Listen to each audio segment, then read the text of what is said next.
There's time for only one question to the rectors who have just spoken. Okay, Valentin. There should be a microphone there. A very brief question, please.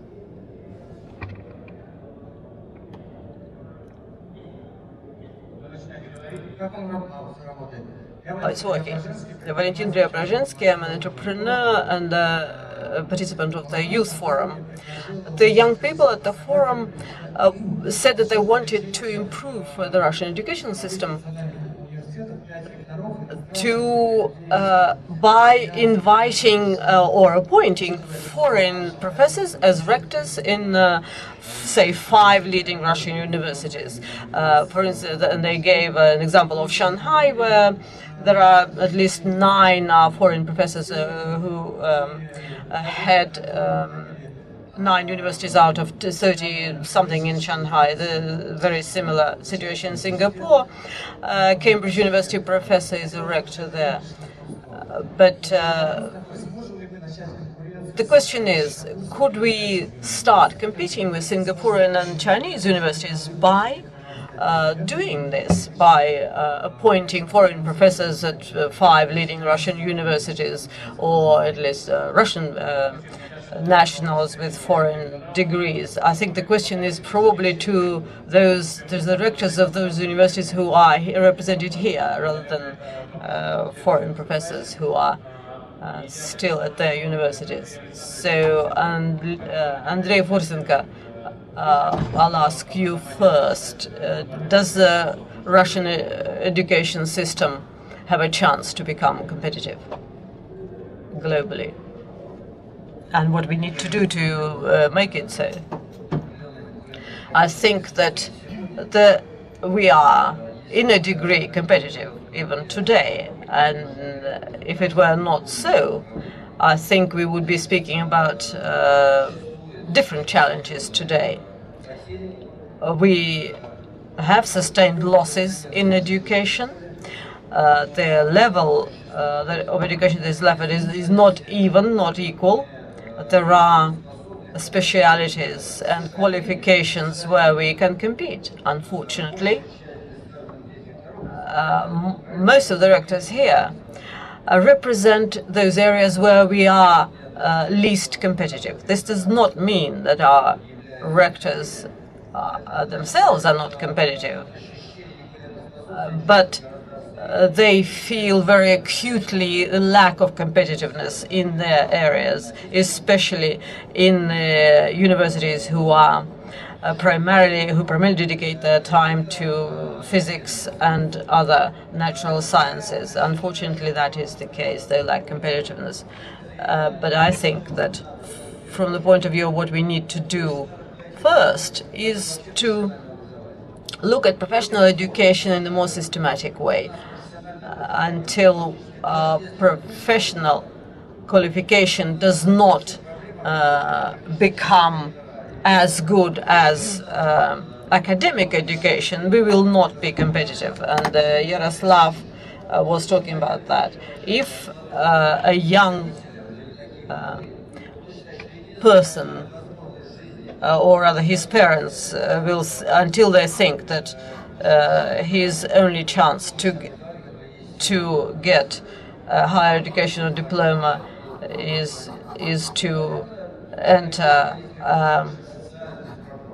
or to succeed in life is to go to university, we will not be competitive. We will not ensure a good level education. And where I would agree with what's been said here up to now is that firstly, we need to make socially acceptable a different way of obtaining professional qualifications, and that is apart from going into the higher educational system. And we need to change mentality.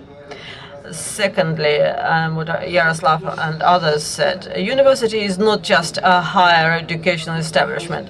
It must be also a competitive research, science and research organization.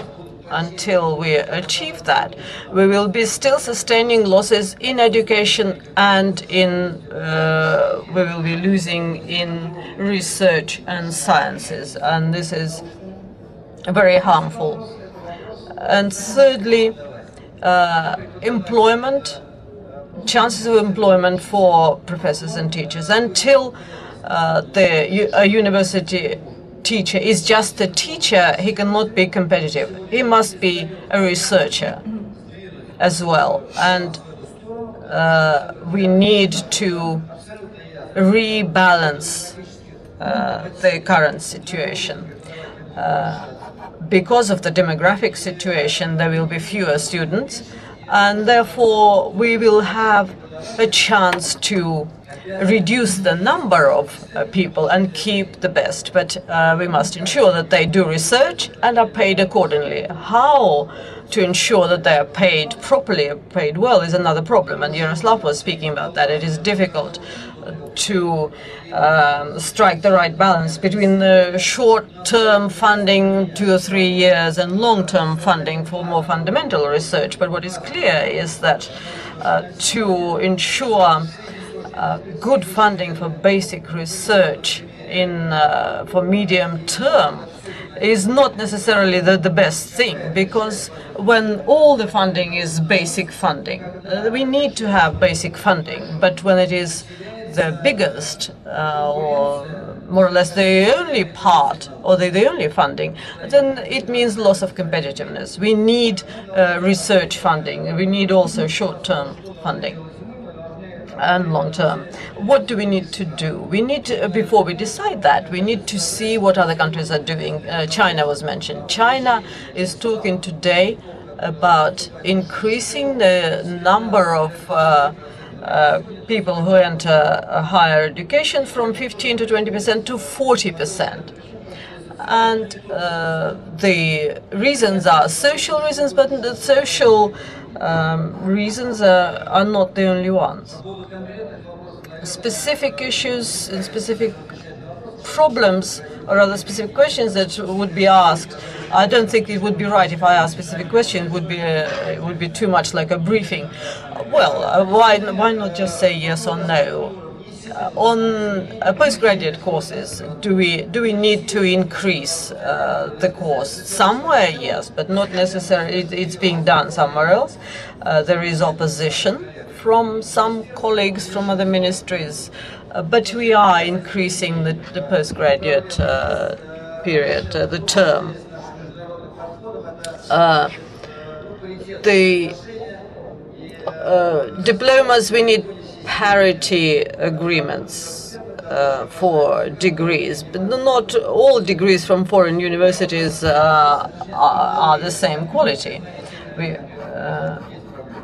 We have problems with that in terms of recognizing diplomas. And the next issue is, I think we need to give more freedom to universities. In medium term, we need to enable universities to issue their own diplomas, their own degrees, and to determine themselves independently how to pay their professors. This will be not socially acceptable for everyone, and the social tension, the responsibility for this social tension will be on the rector's shoulders rather than the ministers of education. I don't think they should decide in each case what we pay our professors. Quality of education, next issue. How many people want good quality education? Not many. What people want is a good quality diploma rather than good quality education, good quality knowledge. A good quality diploma is a different issue. I think many universities here just capitalize on their brand, but don't offer very much behind that brand. And therefore this brand will, I think, devalue very soon. Whoever evaluates them, they will not value them very highly if they behave in the same fashion. Also, on the army and the recruitment problem, this is not the only bad factor. In medium term, I think people who will want to enter the army will enter it after obtaining professional qualifications. After that, I think that's where we are moving, whether we want to or not. I think that's what will happen. Unfortunately, again, in medium term, I don't think we will achieve full transition to contract service in the army. But when people obtain professional qualifications first and then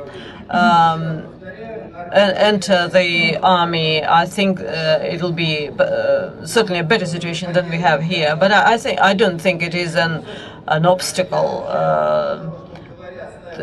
to getting a higher education. I don't think it's the main factor or the worst factor. I think we are not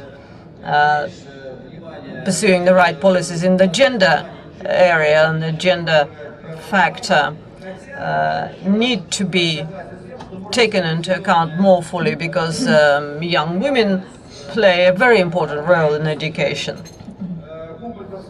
The Humboldt model, I agree that it needs to be replaced, but for the most talented it is still a good model, because it gives enough freedom.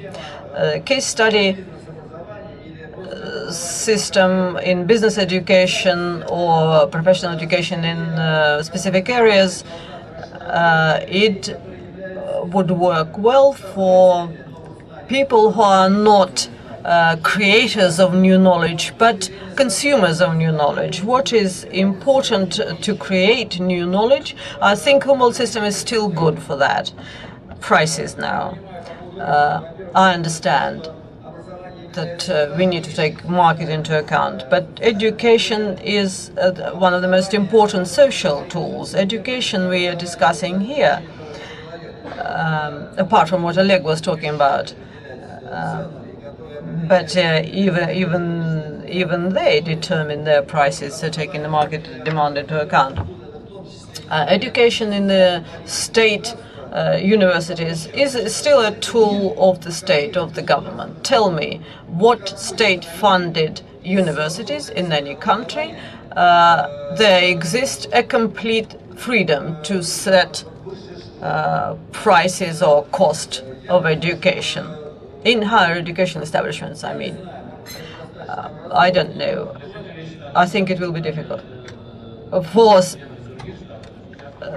in US, yes. If you are not, if you don't live a resident of a particular state, you have to pay. There are prices. Well, perhaps it's an exception, and they have a very complex educational system. But there is a system of regulation, and there are state universities rather than federal universities there. If there were national federal universities, there would have been regulation aimed at them. And but